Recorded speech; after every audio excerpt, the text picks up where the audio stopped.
The Viltrum Empire was a cold and ruthless one, where only the strong can survive. Their goal was to expand their civilization until the only empire that remained was them. But not every Viltrumite was fully committed to their cause. Enter Nolan Grayson, aka the Omni-Man. Welcome to the 25th episode of Drunk Powerscaling, the show where I hungoverly powerscale my favourite characters.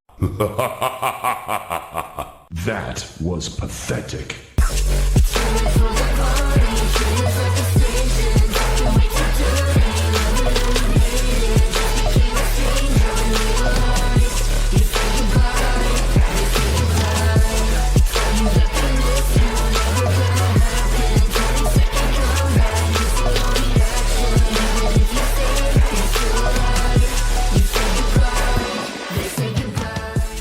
Nolan, despite what his heritage may tell you, deep down was a family man, dedicated to his wife Debbie and son Mark. He's had many roles over his career, from loyal warrior, earth superhero, to even a king. Regardless, he's always needed some impressive abilities and stats to help him out. For one, there's his superhero suit. It's highly durable due to being made of smart atoms, more on that in a bit, as well as being somewhat resistant to heat. He also wears an earpiece to telepathically communicate with others in space. Being a Viltrumite is basically like being a god among men. They have super strength, speed, stamina, live for thousands of years, and grow more powerful with age. The coalition of planets and Alan both consider them to be the deadliest race in the galaxy. They can create shockwaves and quakes with a clap of their hands, and Viltrumites also possess graviton atoms. They basically are responsible for Nolan's speed, stamina, enhanced sensors that can detect invisible foes, and flight. He basically removed the gravity restrictions on himself to do all of this. It should be noted that high frequency sounds that disrupt his equilibrium will disrupt his graviton atoms, but given Viltrumites can fly outside of solar systems at massively faster than light speeds, the frequency needs to be extremely high. Their DNA also aggressively self-repairs and adapts. Wouldn't that be nice for a peanut allergy? What? Who said that? This DNA also allows for near-death experiences to simply heighten their strength over time. This is all due to smart atoms. Whilst our atoms are fixed, our Viltrumites adjust based on the user and the environment, changing when under extreme stress or force. Basically crackhead white blood cells. For example, Nolan's lungs require less oxygen because his atoms adapt to gain more energy from oxygen atoms. He can also absorb background energy with them, and smart atoms form a force field that protect Nolan from severe heat and friction. In brief, they adapt to stimuli, potentially allowing Nolan to fare better against higher levels of power. It should be noted that very extreme temperatures will destroy the atoms, only if exposed for a long period of time however. It also gives them a bit of a healing factor, so long as his heart isn't destroyed. It isn't Wolverine or Kratos level, but Nolan can survive having his eye gouge out, and Mark can survive being down to just his flesh nearly, only taking a few days to heal. He also has some resistances, like to the vacuum of space, being able to hold his breath for 2 weeks straight, severe heat up to 3,300 degrees Celsius, or even the surface of the sun. He can also survive minus 115 degrees Celsius levels of cold, as well as both poisons, disease, and radiation variants. We've tried everything. Drugs, viruses, bacteria, prions, even nanobots and radioactives. Viltrumite cells don't give a damn. They just won't die. His graviton atoms should also counter gravity manipulation as well. He can even survive without oxygen for a while. Conquest could resist Atom Eve's attacks, which manipulate matter on the atomic level. Surprisingly more to go over than I thought. Let's get to the real reason you're here now. Starting with speed. I knew sooner or later we would return to our own timeline, to Earth, to finish my original mission.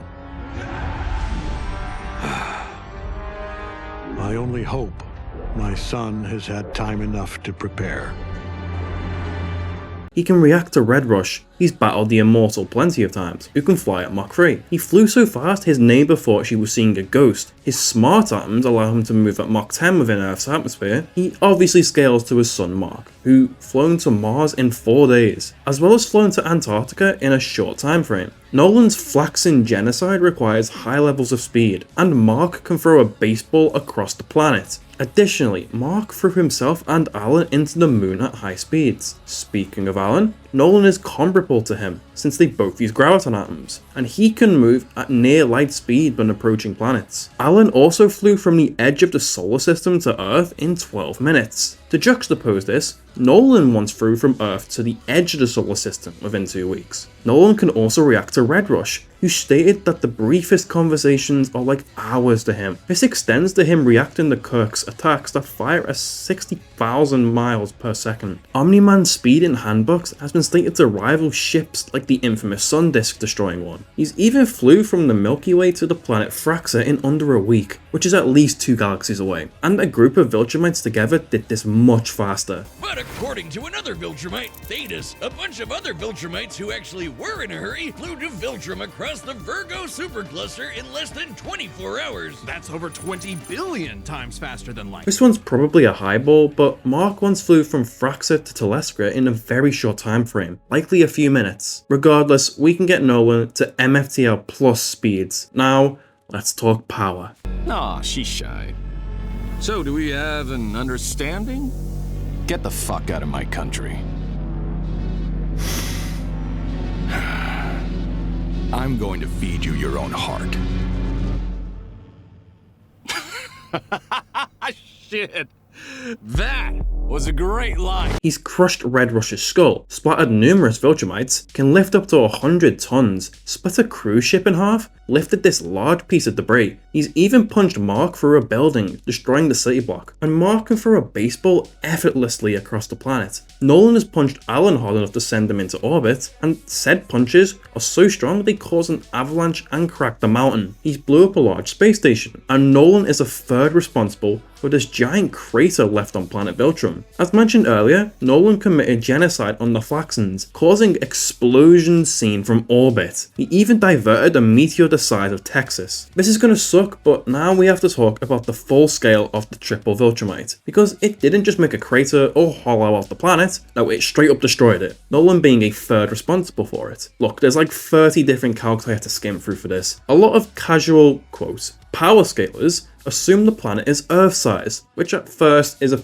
fine enough assumption. What we do know for fact is that Viltrum has 1.25 times Earth's gravity. If we go with the assumption that Viltrum is equal to Earth, we can get Nolan to small planet level. But taking a closer look at the planet, we can see plenty of moons surrounding it. Using pixel scaling, we can get a better idea of Viltrum's size, and thus Nolan's power changes, applying different escape velocities. But there's more. Those calcs fail to take into account the giant ring of corpses outside of it. Using pixel scaling on it, the average calc we can get it to is dwarf star level. This I'm completely okay with, but guess what? We're not done with this feat yet. Take a look at this shot of Viltrum. I'll bring attention to the moons yet again. It's likely that Viltrum's destruction may have reached them, and look at that, we only see one moon in this panel after the explosion. Now, this could just be inconsistency, but the artist still drew a single moon in, so it's not like they just forgot about them. Taking into account Alan the alien's near light speed when approaching planetary objects, and how far the moon that survived was from Viltrum, yes I know this is complicated, but it can be calced at small star level. But again, this could just be artist inconsistency and complete wank. We'll have to wait till the show covers this to find out if the moons were actually destroyed. But I hear you. Let's talk about Space Racer. Basically, his gun destabilized Viltrum's core, as without it, there was a chance they'd die on impact. Or is that really the case? First off, it is made very clear that Space Racer's Infinity Ray destabilizing the core was far from being solely responsible for the Viltrumites being able to destroy the planet. If it were truly the case that Mark, Nolan, and Thaddeus could not actually withstand the force of colliding into Viltrum's core, then Space Racer destabilizing the core would hardly do much at all in actually reducing the impact. The velocity in which the three Viltrumites collided with the core, combined with their mass, would produce a force upon their bodies, regardless of if they were able to charge through the planet's core or not. A destabilized core would not decrease a planet's mass at all. It would simply lower its gravitational pull by enough to make the planet easier to fall apart. Also, Space Racer's gun can destroy stars after passing through a core instantly, yet it for some reason could not blow up Viltrum by itself, only destabilized its core so the trio did not die on impact. The destability prevented their smart atoms from getting overtaxed with the heat. That's the point. This could be argued as inconsistency, or just further proof that Viltrum takes more energy to blow up than your average star, further backing up small star level for Nolan. The point being, if Nolan came across a foe that that had similar stats to him, he'd be fine as he wouldn't have to worry about a giant core overtaxing his smart atoms. So whether you agree with me or not, I'm very comfortable with placing Nolan's AP at brown dwarf to possibly small star level. It all depends on how you interpret if the moons were destroyed or not, and that's not even the biggest headache we have to cover. Let's talk durability. Hug your kid.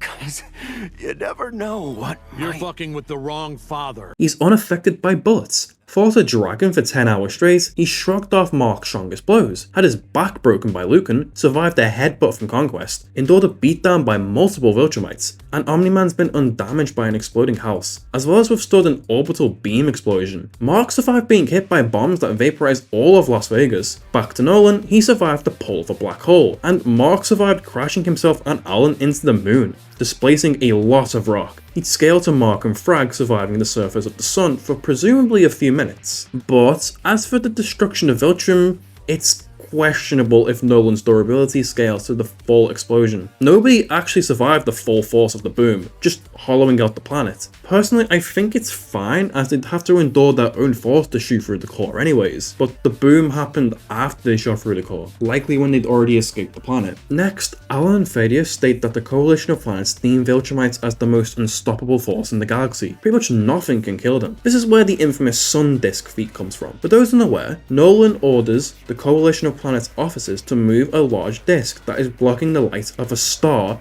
from hitting planet Ragnar. Basically, it's causing a solar eclipse. In response, a Telescrian spaceship, which the coalition own many, shot a laser that destroyed this massive disk, which is not what Nolan ordered. I do genuinely get this argument, but it is still a big assumption that Alan and Thaddeus were referring to this ship in particular, not being able to kill a Viltrumite. Even if they were, I sincerely doubt the writers did math to determine if this was stronger than the Viltrum bust. I promised myself not to mention it, but I genuinely do not mind Death Battle using this anymore. There's arguments for and against it. Let's break this down. If we do use it, we don't have a confirmed size for the Ragnar's planet, or the star near it, or even the disk itself. Even when it's destroyed, we only see some of its destruction. So how the hell do you calculate the damn thing? Well, for one, we know the disk's purpose is to block the light from a star, which froze all of the Ragnars in place due to the solar eclipse. The disk didn't need to be the same size as the star to do this, just big enough to block its heat. So the only way to figure out its size would be using Umbra geometry. We also know the planet is habitable, so to help us we also need to use what NASA deemed as the distance a planet should be from a star to be habitable, as well as Roche limits to determine the exact distance the disk is from Ragnar. Another assumption I think is valid is assuming the disk is made of stainless steel, likely something a lot tougher. Lastly, we know the planet's gravity is likely the same, if not higher than Viltrum's, so with all this in mind, it's possible to determine which calcs are viable to use. But there's obviously a few issues. For one, even if the math is fine, it's still an assumption that this ship is what Alan and Thaddeus were referring to. I personally think it's possible, and the feat shouldn't be dismissed just because of this. What is important to note is that we don't know if a Viltrumite can just straight up tank the ship's power. They could definitely move out of the way, no argument there, but tanking is another question altogether. Death Battle made one very silly argument in defense of this feat, being that the ship can survive its own recoil, even though the ship is firing a laser which has no mass. There's no equal and opposite reaction. But perhaps the most important point is that, well, Viltrumites cannot survive the surface of the sun for more than a minute or two. So even if Death Battle's math were correct, Nolan would not be able to survive something with that much energy. So what do I think? I think at face value, scaling Nolan to the ship's laser makes sense, but the writers obviously did not do math on it or think people would scale it to Viltrumites. So I question if calcs are even necessary here. Even if we do use it, Death Battle's numbers appear to be a massive highball. They don't make their calcs public for whatever reason, which is very silly. Not to mention all the debunks involved. Look, I'll leave it up to you and what you think. I know recently people have been agreeing with Death Battle, and I honestly have no input. I guess I'd lean to it being non-viable due to all the assumptions you have to make of it. With all that being said, we can place Nolan's durability between planet and large planet. Still impressive. Look, someone is going to hate me for whatever I say in this video, but I hope some of you at least get something out of it. I know I had a lot of black boxes, but there is so much detail to cover that would only waste your time. With that being said,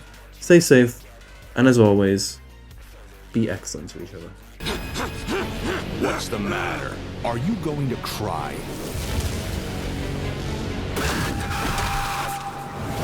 After I'm done with you, I'm gonna flashpoint that little shit son of yours! This worthless neighborhood! And every goddamn person you know!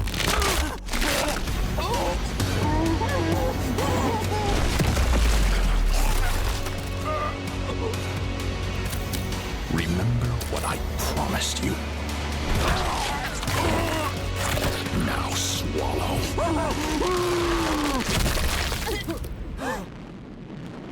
Merry Christmas.